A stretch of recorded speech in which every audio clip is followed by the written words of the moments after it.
Analyst Brian Sobel joins us now with some perspective on the buildup to Election Day. Brian, the president will try to rally last-minute support for Governor Newsom on the eve of this recall election. How much of a difference do you think the president's visit will make for the governor's bid to hang on to his job? Julie, I think it's pretty late in the game, really. We have about, across the state, maybe a 35% return rate on the mail-in ballots. That's across the state. And whether people decide tonight to do something or tomorrow, hard to say. But I think what this is, Julie, is a real Democratic show of force, sending commercials out from Elizabeth Warren and Bernie Sanders and former President Barack Obama and Vice President Harris and now President Biden.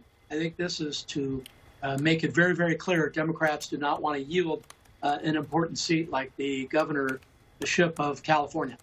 Yeah, Brian, the latest polls suggest Governor Newsom will survive this recall effort. 60% say they oppose the recall, while 38.5% want to recall the governor. Just a few weeks ago, the poll suggested this recall effort was too close to call, actually within the margin of error. What changed or shifted in the past few weeks?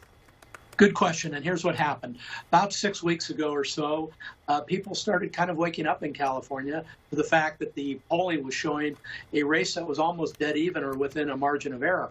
And that's when you started to see, Julie, all kinds of money being dumped into California. And who knows how much it'll end up being, 80, 85, $90 million for the no on recall.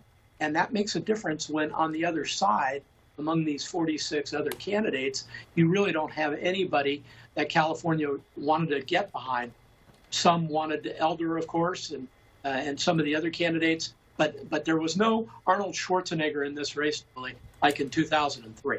Yeah, as you mentioned just a moment ago, Brian, the Democratic Party has really pulled out all of its top dogs, Warren, Sanders, Obama, along with visits to California from Vice President Kamala Harris and tonight President Biden, all campaigning for Newsom. Are the Democrats really that worried that he could be recalled? I think the calculus is this is not a place where you want to have a small margin of win. You want to win going away, which I think by tomorrow he will. And because, Julie, also Democrats are looking at 22 and the election, the midterm elections. And what does this say if you could oust a Democratic governor in the state of California, a very blue state? What message would that send across the United States? So Democrats were definitely thinking about that. I've been told that by numerous Democrats in the know, and also just making sure that this kind of turnout, money-wise and by these high-profile figures, demonstrates that Democrats have a lot of strength and they can bring a lot of power to bear on something like this particular recall. Yeah, I just want to get a little bit more of your thoughts on this. You just touched on it. The recall effort is more than just about California. Tomorrow's vote carries national consequences, especially when you look ahead, as you mentioned, to the midterm elections. Just talk about how high the stakes are in this California vote tomorrow. Enough so that it has become a national question. And even though Californians are going to be the one that decide whether there should be a recall of the governor, this race is being watched across the country. And as you noted, when you have all these high-profile people coming into the state, that tells you something.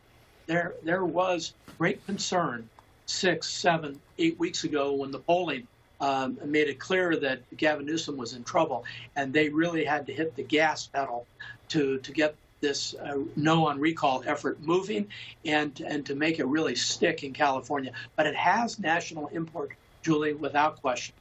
All right. Well, Brian, thanks so much. 22 million ballots were mailed out. About 8 million Californians have already voted. It could come down. We'll see what happens tomorrow when people go to the polls. Brian Sobel, always good to have you. Thank you.